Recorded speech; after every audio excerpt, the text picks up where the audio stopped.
Goedemorgen gemeente. Hartelijk welkom in deze dienst, ook zij die verbonden zijn via de livestream. In deze dienst worden de ambtsdragers bevestigd. De bloemen gaan als groet en bemoediging van de gemeente naar Rimi Hiemstra. Zij hoopt morgen weer thuis te komen uit de Ierlonen te Sneek. Ook gaan de bloemen naar Martin Witteveen uit Hitsem. Hij is enkele dagen opgenomen geweest in het ziekenhuis. En volgende week gaat de bloemengroet naar Bouke Venema. Hij is weer thuis uit het ziekenhuis. Onze voorganger is dominee Marco Roepers. De lector is Teun Bontekoe en de organist Ernst de Walstra. 27 mei is een gemeenteavond in het dorpshuis De Singel in Achlem. Het begint om 7:15. Wie nog geen agenda heeft, die kan die straks bij de uitgang meekrijgen. En dan donderdag is het de dienst van Hemelvaartsdag. En die is in Krimsut. Wilt u mee dauwtrappen, wandelen? Vertrek uit Achlem om 8 uur bij de bank voor de kerk, daar verzamelen. En in Arem om 7:15 bij het lokaal verzamelen. Beide groepen ontmoeten elkaar op de Penjemerhoek. En lopen we gezamenlijk naar Krimsut, waar de koffie klaar staat. Ons intochtlied is Psalm 107, de versen 15, 16 en 17. We zingen dit indien mogelijk staande. Dan wensen we u een gezegende dienst toe en na afloop is hier ook de koffie en thee klaar.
Laten we ons in stilte voorbereiden op de ontmoeting met de Heer, onze God.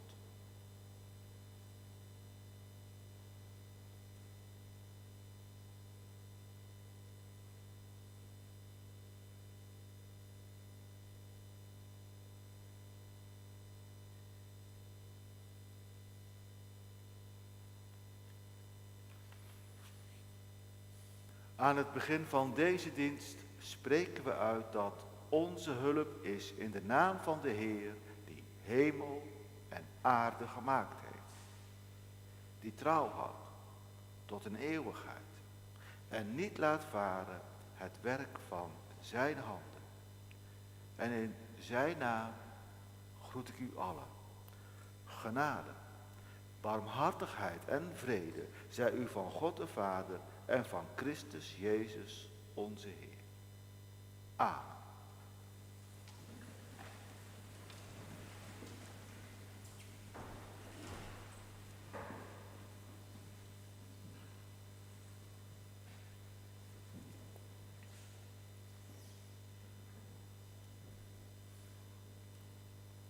Laten we bidden.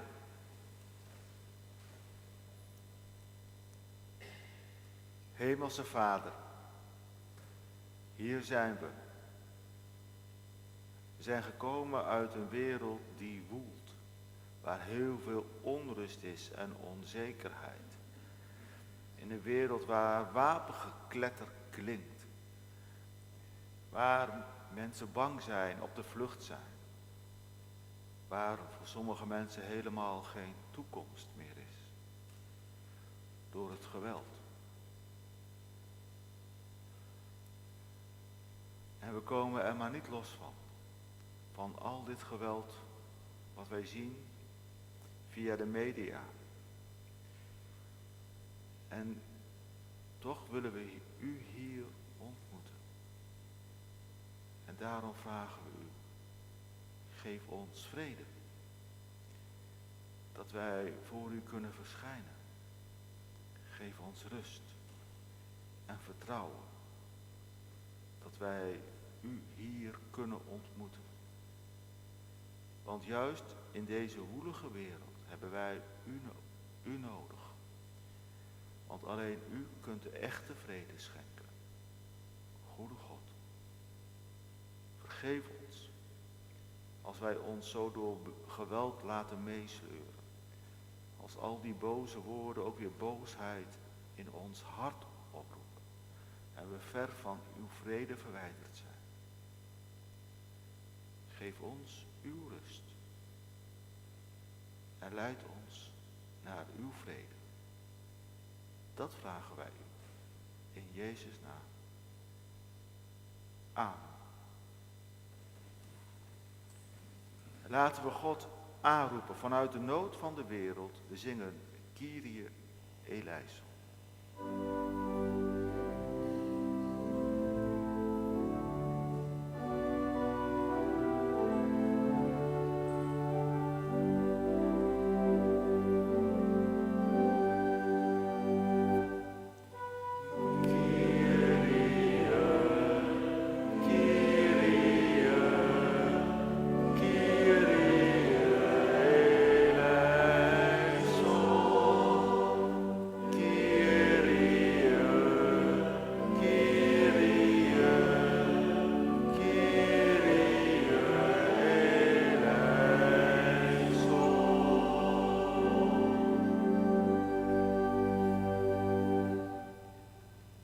Laten we Gods naam prijzen, want zijn barmhartigheid kent geen einde.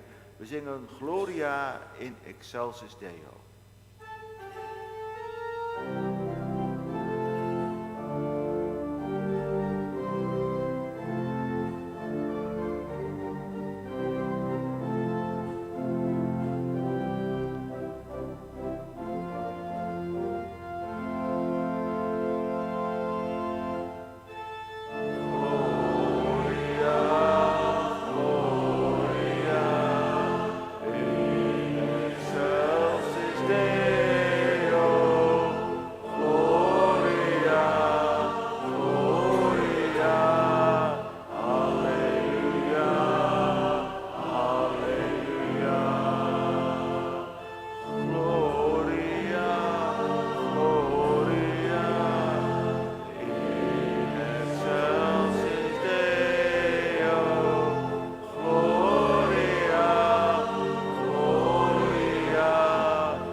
En dan zingen we nu Geest van hierboven, gezang 675.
Laten we bidden.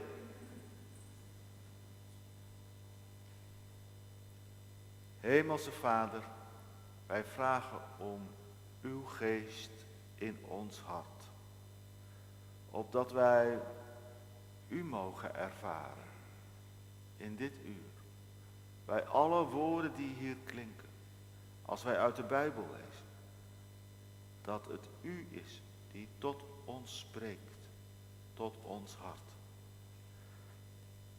Als wij zingen,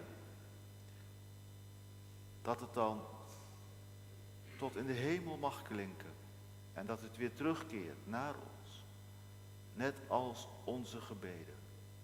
Geef dat uw geest hier woont, in ons midden, in onze harten, opdat wij uw kinderen zijn, opdat wij echte gelovigen zijn.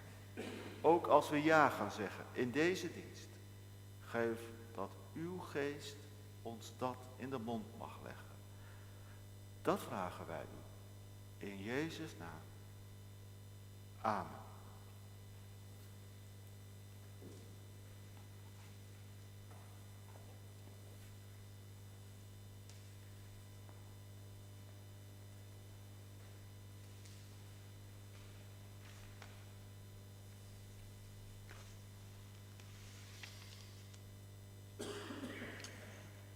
De lezing is uit Johannes 14, vers 23 tot 29.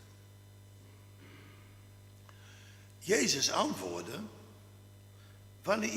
wanneer iemand mij lief heeft, zal hij zich houden aan wat ik zeg. Mijn Vader zal hem lief hebben En mijn Vader en ik zullen bij hem komen en bij hem wonen. Maar wie mij niet lief heeft, houdt zich niet aan wat ik zeg. En wat jullie mij horen zeggen, zijn niet mijn woorden, maar de woorden van de Vader, door wie ik gezonden ben. Dit alles zeg ik tegen jullie, nu ik nog bij jullie ben. Later zal de pleitbezorger, de Heilige Geest, die de Vader jullie in mijn naam zal zenden, jullie alles duidelijk maken en alles in herinnering brengen wat ik tegen jullie gezegd heb. Ik laat jullie vrede na. Mijn vrede geef ik jullie, zoals de wereld die niet geven kan. Maak je niet ongerust en verlies de moed niet. Jullie hebben toch gehoord dat ik zei dat ik wegga en bij jullie terug zal komen? Als je me lief had, zou je blij zijn dat ik naar mijn Vader ga. Want de Vader is meer dan ik. Ik vertel jullie dit nu, voordat het gebeurt, zodat jullie het geloven wanneer het zover is. Zingen we nu gezang 670.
Gemeente van onze Heer Jezus Christus.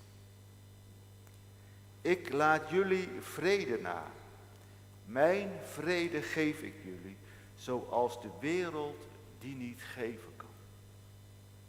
Vrede.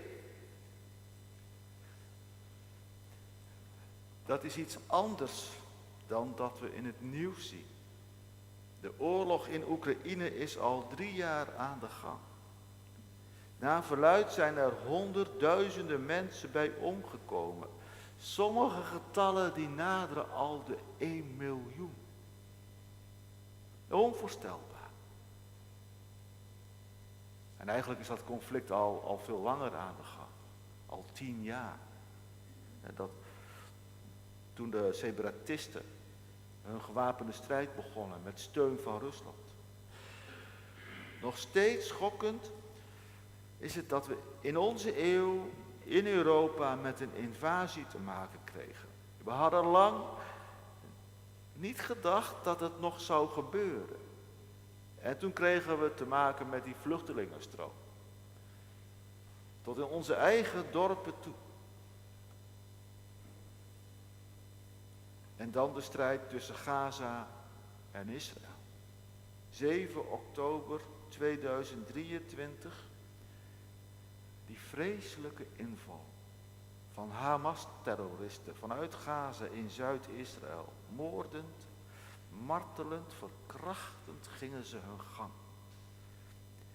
De reactie vanuit Israël is ook nog steeds aan de gang.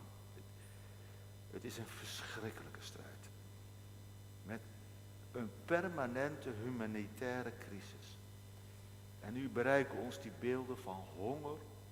Het is verschrikkelijk om te zien.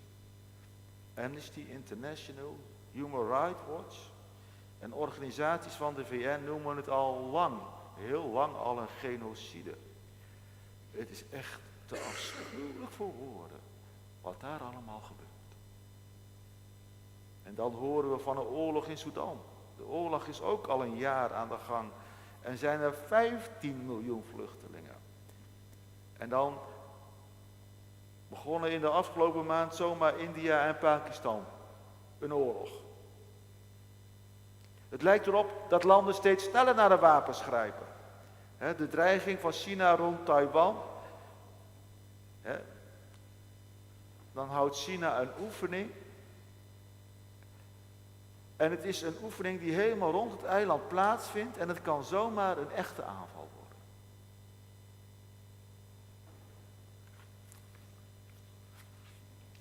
En dan zijn er die oorlogen in Libië, in Congo, die woekeren al jaren en die bereiken af en toe het nieuws. Moet ik nog doorgaan? Nee, hè? Ik zal maar stoppen. Het is al erg genoeg, al met al. Het ziet er zo hopeloos uit, we worden er moedeloos van. En toch spreekt Jezus in Johannes 14 van vrede.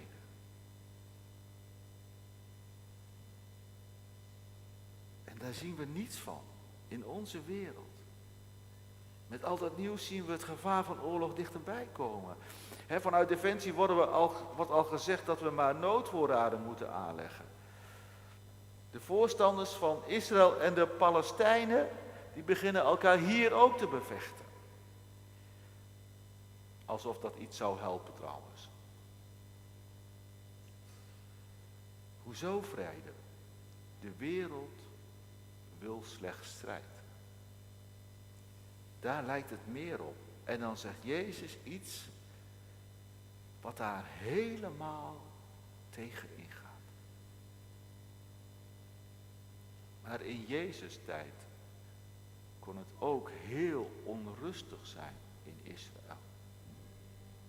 Je had de zeloten. Dat waren strijders voor een vrij Israël. Die wilden Israël vrij van de Romeinen hebben. En ze pleegden aanslagen op Joden die samenwerkten met Romeinen. Maar ook het moment waarop Jezus dit zegt is bijzonder. Want Judas Iscariot is net van Jezus en zijn leerlingen weggegaan om hem te verraden. Hij zal terugkomen met een groep soldaten om Jezus te arresteren. Donkere wolken pakken zich samen rond Jezus. En in die duistere situatie zegt Jezus dit.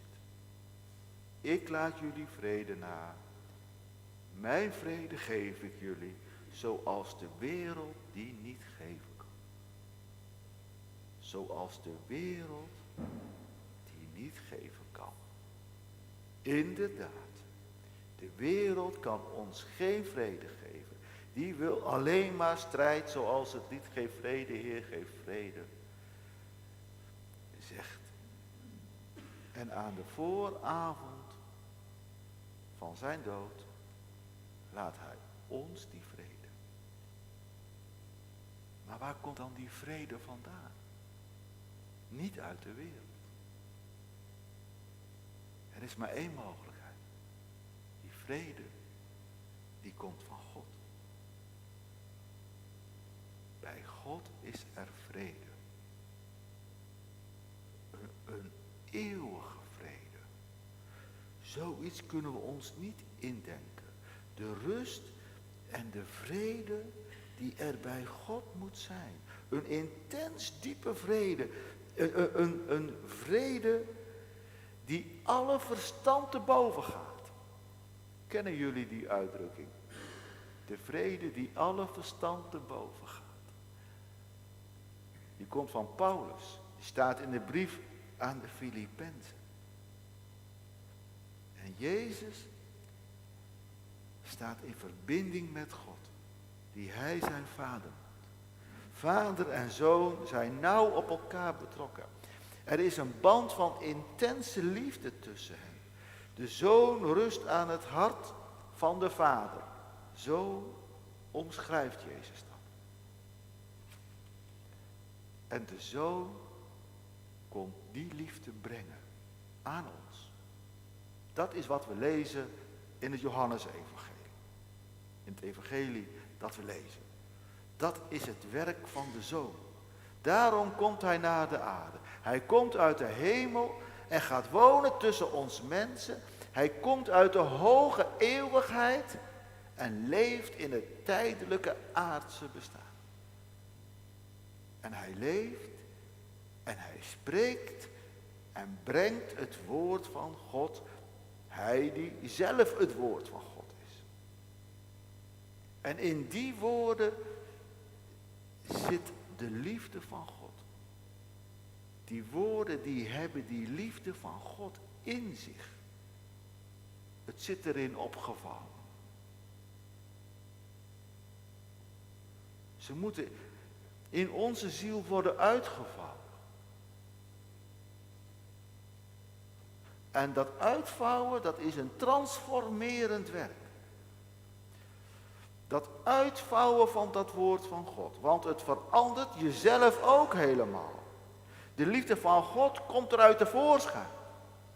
De scheppende kracht van het woord van God zit er ook in. En de ziel wordt er helemaal door veranderd.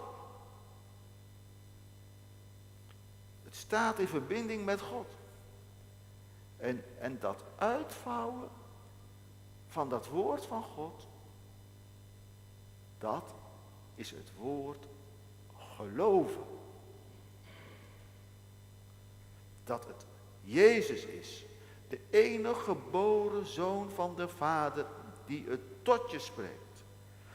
Dat het in die woorden alleen om jou gaat.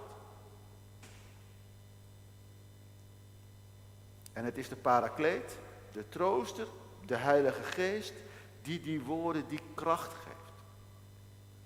Daarom is deze woorden geloven geen werk van onszelf, maar van de Geest. Die legt het in ons hart. En dat geeft die woorden immense kracht. Want ineens is daar God in ons. En Jezus. Het staat er gewoon. Wanneer iemand mij lief heeft, zal hij zich houden aan wat ik zeg.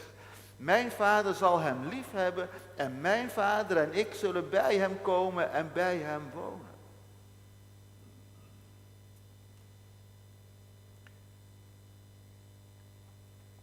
Is dat nou zo? Er staan voorwaarden toch bij.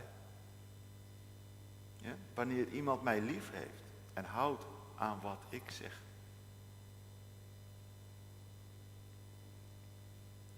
Maar wat is Jezus liefhebben?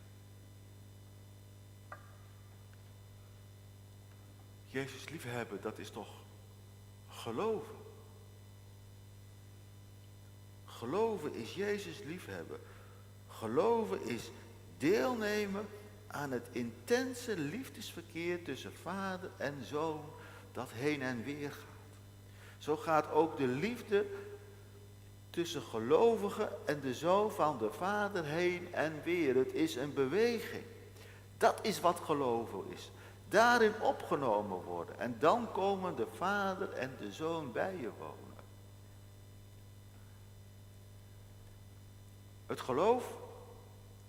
Het geloof is een poort naar de eeuwigheid in je ziel. En daardoor is daar ook die eeuwige vrede toegankelijk voor je. Door het geloof.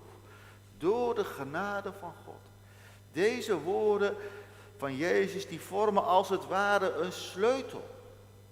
Als je gelooft dat het God is die dit tot je zegt.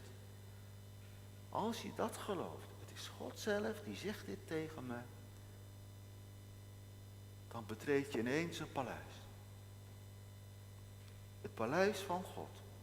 Gewoon hier. In je hart. Met die eeuwige rust.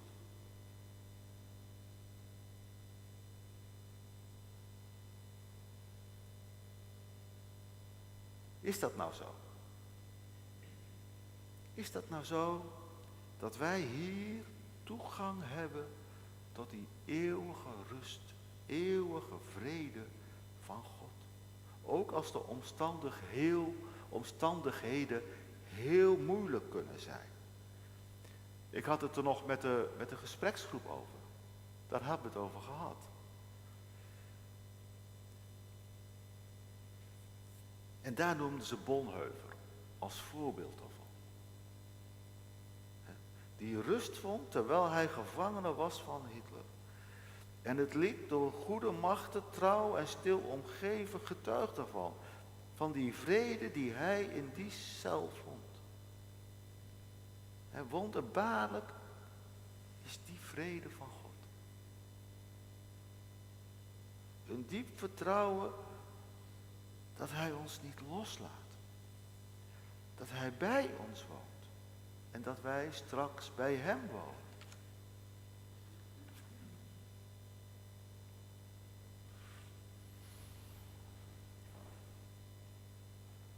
Maar wat heeft dat nou te maken met al dat geharrewar in onze wereld? Al die oorlogen en geruzie waar ik mijn preek mee begon. Het lijkt er toch niet op. Het lijkt toch meer iets innerlijks te zijn. Iets in je hart. Los helemaal van de wereld. Een soort van bijzondere staat van innerlijk leven.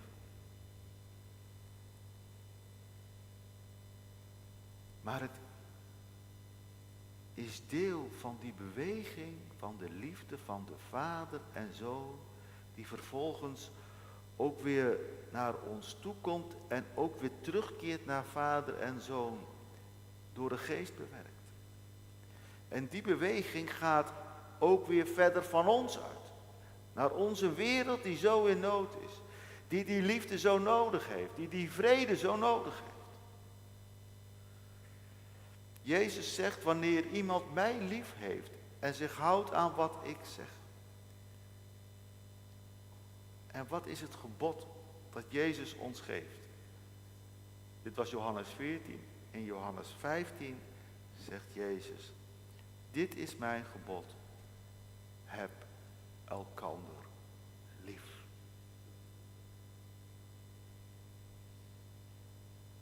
En wat doen wij? Wij delen die liefde ook weer verder uit.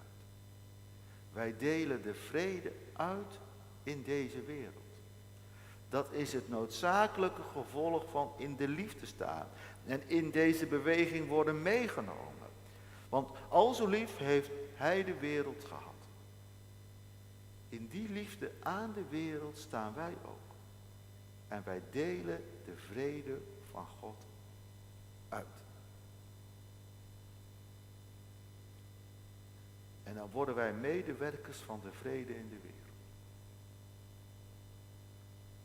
als je ambtsdrager bent,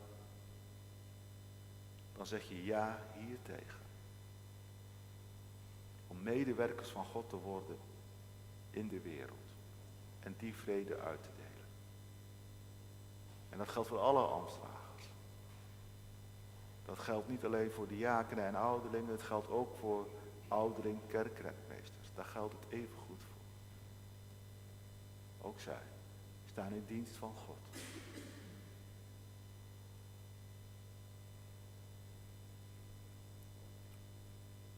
En die dienst aan de vrede is niet een dienst van haat, maar het is een dienst van liefde. En het gaat niet om winst, maar het gaat om offers.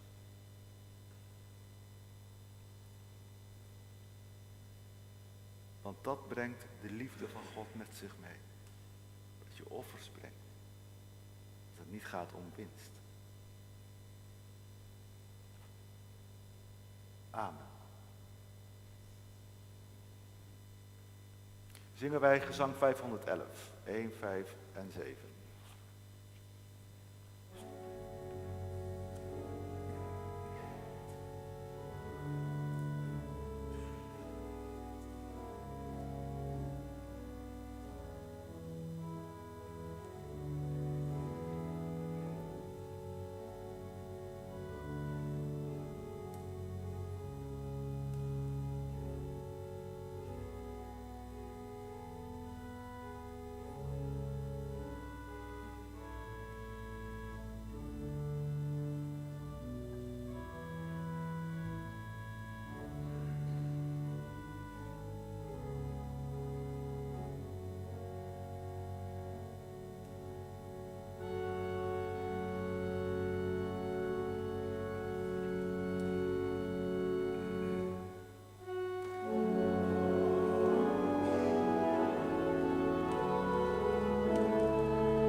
Gemeente, de kerkenraad heeft u de namen bekendgemaakt van degenen die herbevestigd zullen worden in het ambt van ouderling en diaken.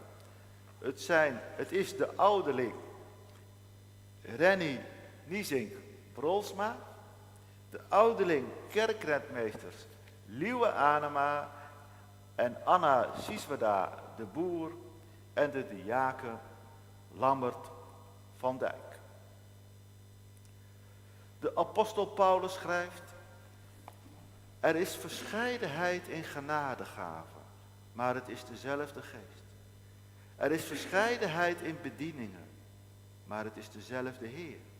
En er is verscheidenheid in werkingen, maar het is dezelfde God, die alles in alle werkt. En de apostel Petrus zegt: dien elkander, een ieder naar de genadegave die hij ontvangen heeft, als goede rentmeesters over de velerlei genade Gods. Zo worden in de gemeente van Jezus Christus mensen geroepen tot het ambt van ouderling en diaken, om samen met de predikanten deze dienstbaarheid te bevorderen en dit rentmeesterschap vorm te geven tot heil van allen. En tot eer van de ene en gezegende naam. En u, broeders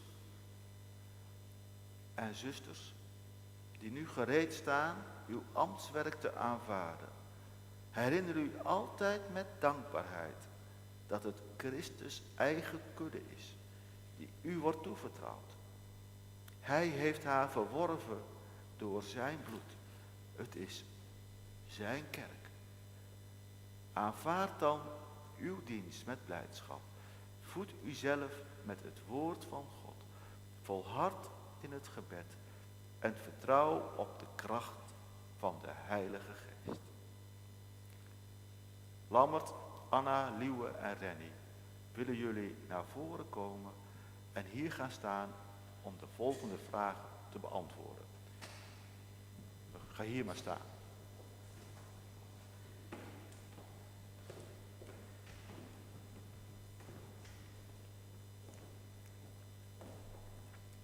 Hier, zo, en dan met zo, en dan zo naar de gemeente toe.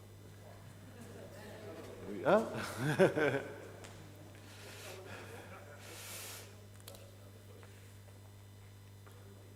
Geliefde broeders en zusters, u die nu geroepen wordt tot het ambt van ouderling of diaken in deze gemeente.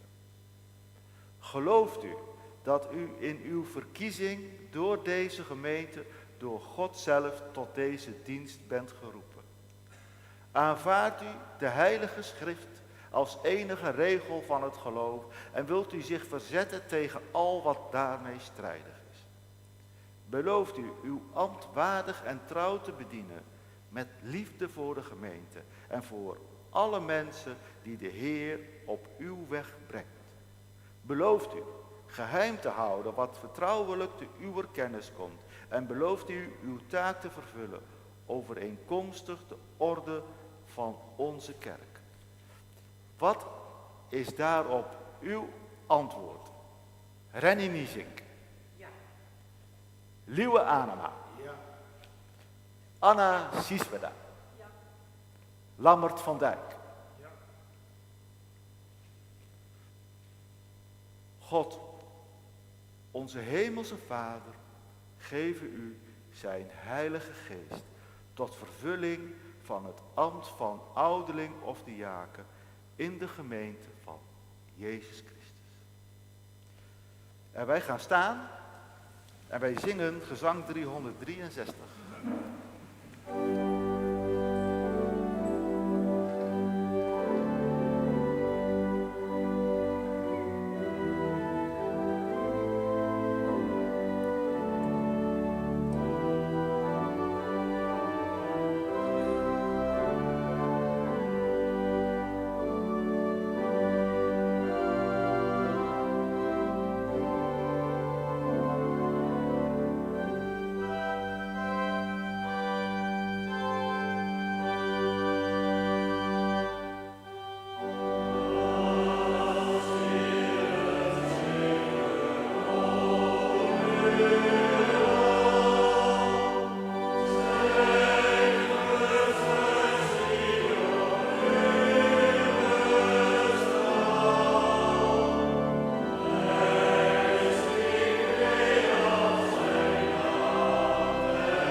Gemeente, dit zijn uw nieuwe ouderlingen en diaken. Wilt u hen in uw midden ontvangen en hen hoog houden in hun ambt? Wat is daarop jullie antwoord? Ja. Kunnen jullie gaan zitten?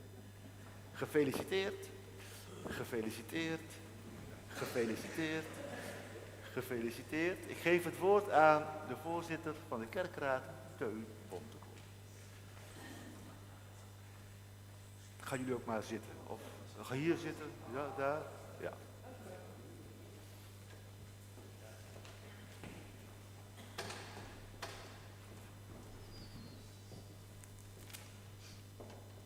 Het staat niet op het bord, maar ik denk toch dat het wel even belangrijk is.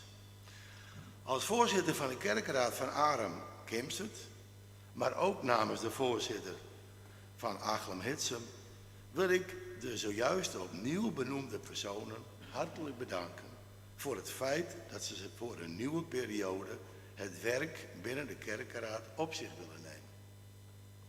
De ambtsdragers liggen bepaald niet voor het opscheppen. En toch hebben wij ze nodig om een gemeente draaiende te houden. Aan de andere kant hebben ambtsdragers ook de gemeenteleden, jullie dus, nodig om goed te kunnen functioneren. Ieder gemeentelid, jong en oud, is een klein bouwsteentje. Zonder jullie steun valt alles in elkaar. We willen graag een gemeente zijn die iets voor iedereen in het dorp betekent. Zieken, eenzamen, mensen die het financieel even niet meer kunnen rooien, willen we graag helpen. Maar dan moeten we wel weten wie dat zijn. Alle gemeenteleden zijn als het ware de ogen en oren van de kerk. Trek dus aan de bel van een ouderling, diaken, kerkrentmeester of zelfs de dominee. Licht ons in. En zitten jullie met een goed idee voor een kerkelijke activiteit? Hou dat er niet voor jezelf, maar geef het door. Zo kunnen we dus samen zorgen dat wij een levende en vrolijke sociale gemeente kunnen zijn. Dat wou ik zeggen.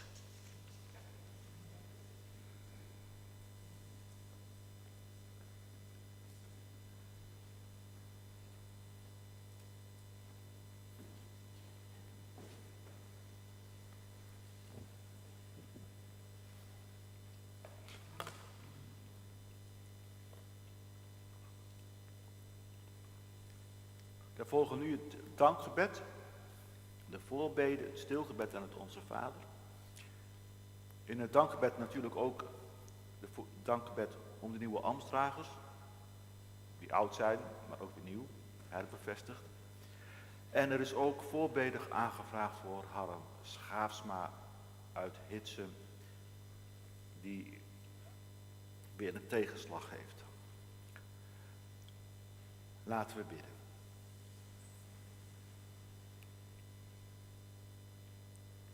Hemelse Vader, wij danken u voor de vrede die u ons schenkt, door uw Zoon, door de Geest in ons hart. Uw vrede die alle verstand te boven gaat, staat open voor ons. En wij vragen u, geef ons dat geloof, dat we iets van die vrede verdragen mogen, ervaren mogen, dat we iets van die vrede ervaren mogen, ondanks alle strijd in de wereld, dat die vrede voor ons open staat. Geef ons dat geloof, leg het in ons hart, want uit onszelf kunnen we er niet bij. Wij bidden u voor deze wereld, waarin zo ontzettend veel geweld is. Oekraïne, Israël, Gaza, Soudaan, Libië, Syrië, Congo, Myanmar. Er zijn zoveel streken in deze wereld waar heel veel geweld is. En wij leggen het u voor en wij vragen om vrede. Vrede voor de mensen op deze wereld. Wij beseffen eigenlijk maar nauwelijks in wat voor voorrecht wij leven. In deze rust, in dit land. Terwijl er mensen in zulke grote nood verkeren op deze wereld. Geef dat wij daarvoor niet onverschillig zijn, maar dat wij ons hart openzetten. Want u hebt uw hart ook voor ons opengezet, uw liefde uitgedeeld, uw vrede ons gegeven. Geef dat wij daarin meegenomen mogen worden. Wij bidden u ook voor de zieken in onze gemeente en wij noemen daarbij de naam van Harm Schaafsma. Wilt u met hem zijn en met Martje en de kinderen? Wilt u bij alle zieken zijn in onze gemeente? Wilt u bij allen zijn die iemand missen? Zo vreselijk. Goede God, wees bij alle mensen in nood. Soms financieel, soms geestelijk. Er is zoveel aan de hand in deze wereld. Maar we willen u ook danken dat er altijd weer mensen zijn die ja zeggen tegen uw roep om ambtsdrager te worden. Dat ze ja zeggen tegen deze taak om uw koninkrijk te dienen, om uw liefde en uw vrede uit te delen. Maar wilt u hen ook helpen met uw geest? Want zonder uw geest kunnen we helemaal niets. Uw geest hebben wij nodig in onze gemeente. En daarom bidden wij. Goede God, wees met ons en laat ons niet los. Wat wij op ons hart hebben, leggen we u in stilte voor.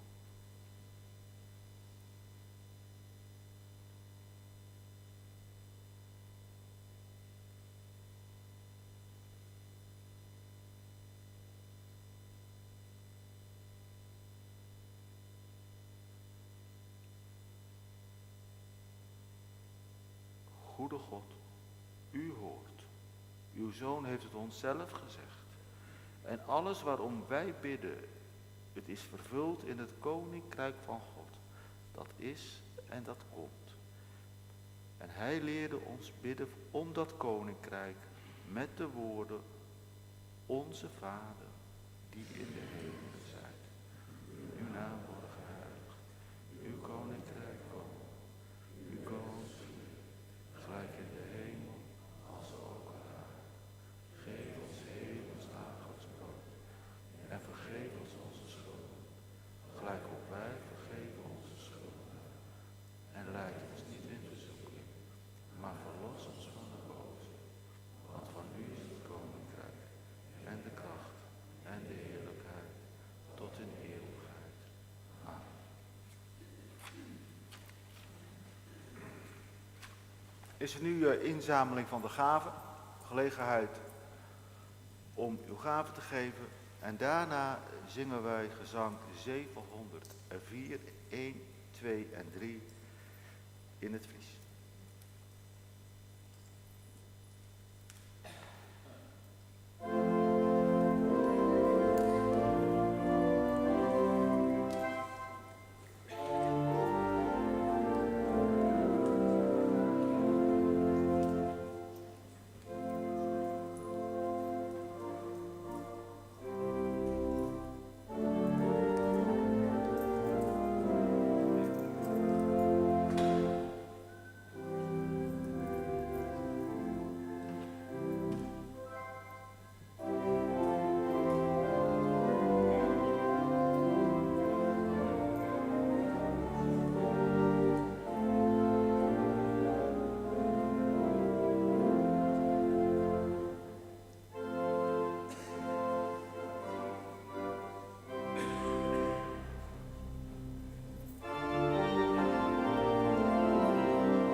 ga nu heen in vrede met de zegen van onze Heer.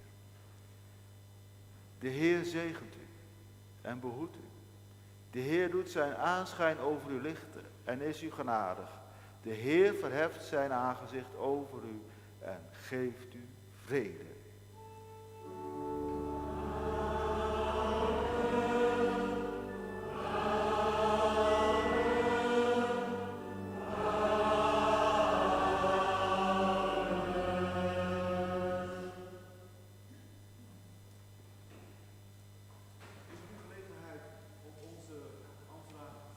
Hand te schudden. En dat, wat zullen we dat doen? Hiervoor, hè? Zal ik daar ook bij gaan staan? Doen we.